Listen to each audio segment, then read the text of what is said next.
Here goes nothing. So I'm gonna start this by explaining a couple of situations, and it's all about taking chances.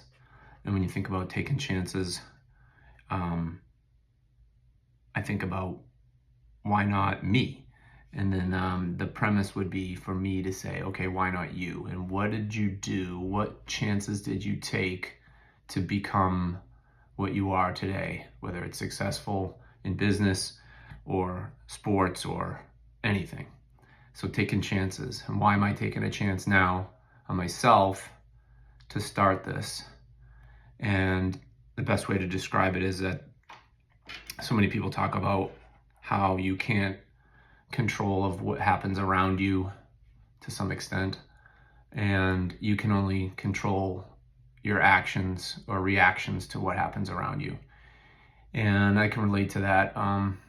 So most recently, as of July 25th, I was laid off from work at John Deere. I worked for John Deere for 16 years, and I had a career before that. So this isn't the first time that I've gone through any kind of adversity or, life event. And that's why I think it's important for me to do something. It's been a while since I've been working, and this is what I'm going to work on going forward, is this show here called Taking Chances and Why Not You. So the idea would be to interview people and ask them about some chances that they took in their life to make them what they are, or how successful in business they are, or in life in general. It could be anything. So for me, I think a little bit of background, maybe some context to, who you're listening to here. My name is John O'Brien. I grew up in Peabody, Mass. Graduated high school in 1986. I can tell you that going to school out there was pretty rough. Middle school for me was terrible. I hated it. Back then, middle school was grades 7, 8, and 9. And our middle school was also combined with our vocational high school. So you had a mix of kids that were, 13, 14, 15, all the way up to 18, 19 sometimes, where you had kids that were driving to school and kids that, just went through puberty. But, like I mentioned, I'd been through this before. I went through a period back in 2001 that was pretty rough. That summer of 2001, in June, I believe, my mom got diagnosed with cancer. And that was pretty rough. That was a pretty tough blow. She had some health issues her whole life. She was diabetic, but finding out that she had cancer was pretty devastating. And it was already at stage 4. And again, this is June of 2001. And then I ended up losing my job again, facing adversity. And then, so I lost my job working at GE Capital in 2001, that summer, after we had heard that my mom was diagnosed. Anyway, fast forward to September 2001. The week of September 11th, my mom came home and was on hospice care. And, I think it was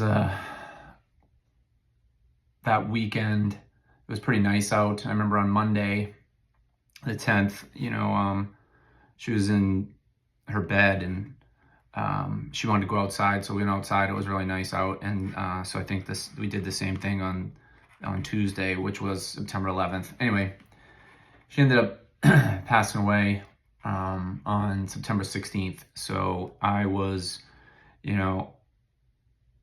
kind of dealing with losing my mom, losing my job, and what I'm circling back to here is I just lost my job again, and this is 23 years later. And I think everything how I reacted to all of that, made me who I am today, which is someone that can deal with those high stress situations and come out of it on a positive note at the end of it.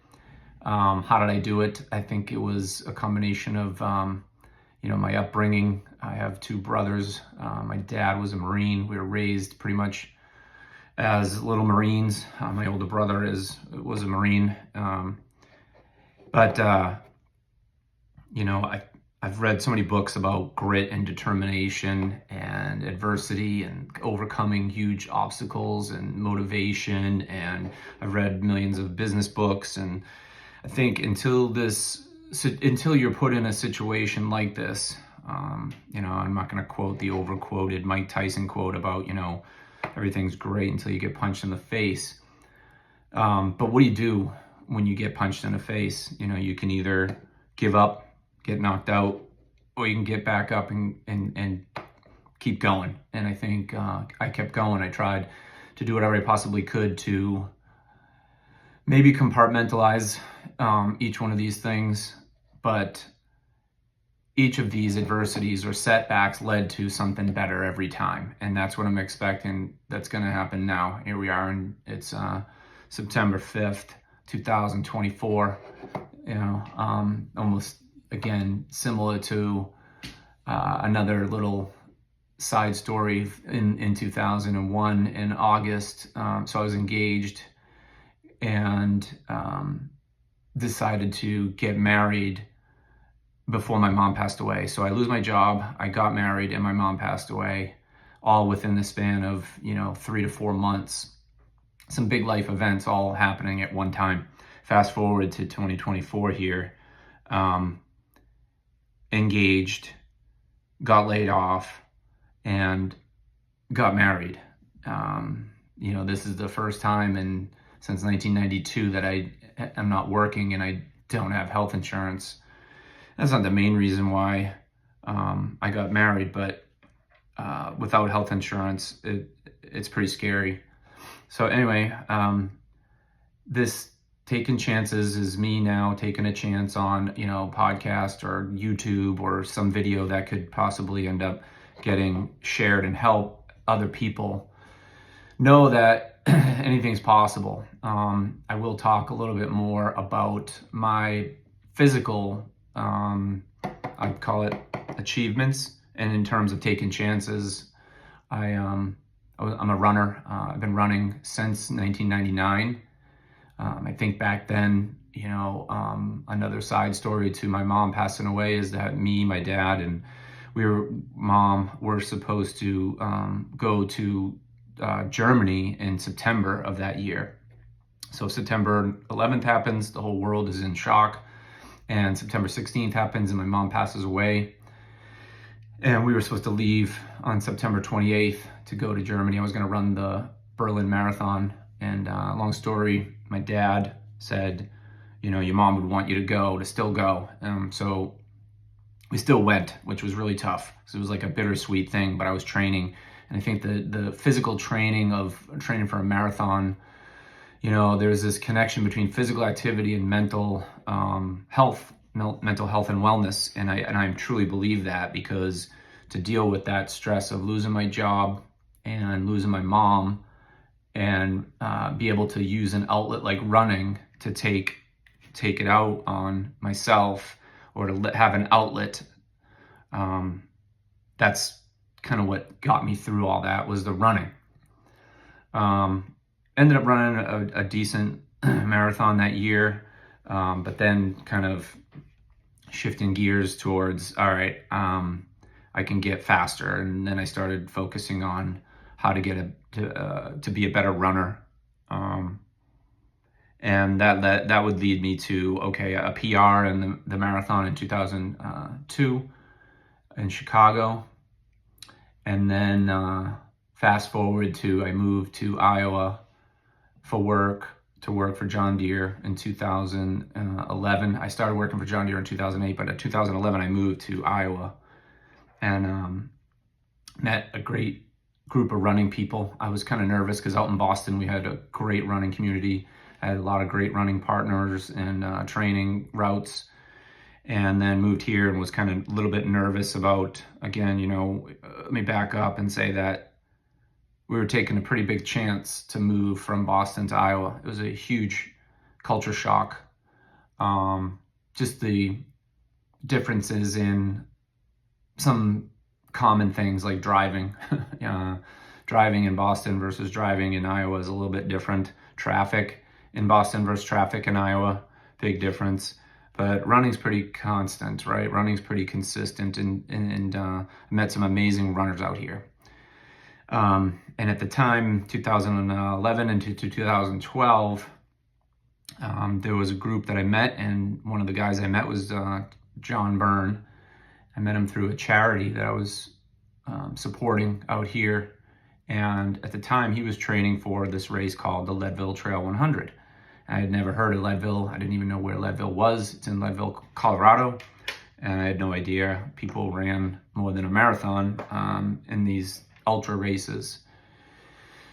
So I started running with them. They were, him and this guy, Rick Fountain, were training for this race called the Leadville Trail 100. And I started doing longer runs and got this long run bug where the pressure of training for a marathon was all about a time goal.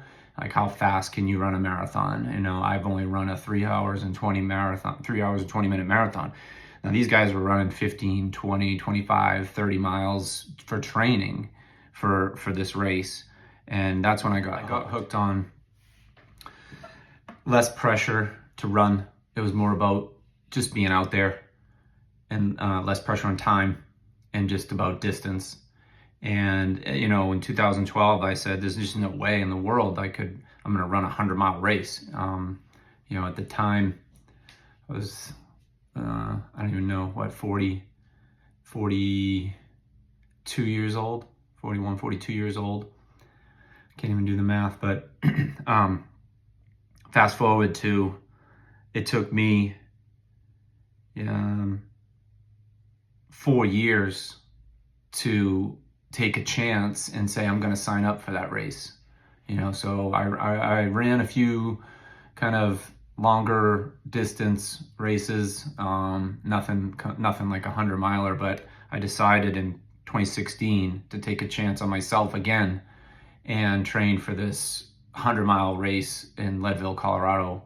You know, during the training from 2012 to 2016, I learned a lot from John Byrne about the race. He could describe it maybe step by step, mile by mile, aid station by aid station, and just hearing how daunting of a task this would be because of the altitude. The race starts at 10,200 feet. Anyway, the theme here is, why not you?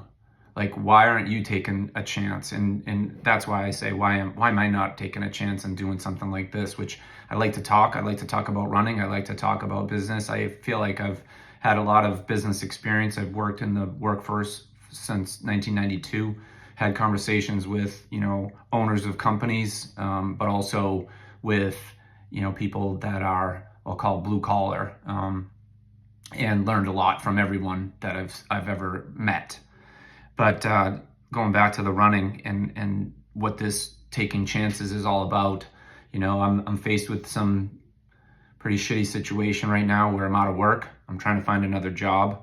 I'm taking a chance on putting some time and effort into this, and I'm gonna see where this goes. I'm gonna start reaching out to people and ask them if they want to be part of this, where I'll interview them and ask them questions about some chances that they took, that they said, hey, I have the initiative to do this, open a business, start a business. You know, I was in finance for a long time, and I admired the people that actually took the chance to start something from the ground up.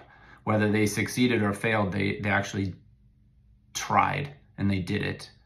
And that takes a lot of courage, a lot of balls to do something like that. And those are the kinds of people that I think we all can kind of learn something from, not just from my little stories here about what I've done and taken chances that I've taken, you know, done throughout my running career here, but business owners and successful people that, what did they do? Well, they did something. They didn't just sit back and do nothing. They took a chance and they became what they are. And I want to learn more from those people and talk to those people. So that's what this is about.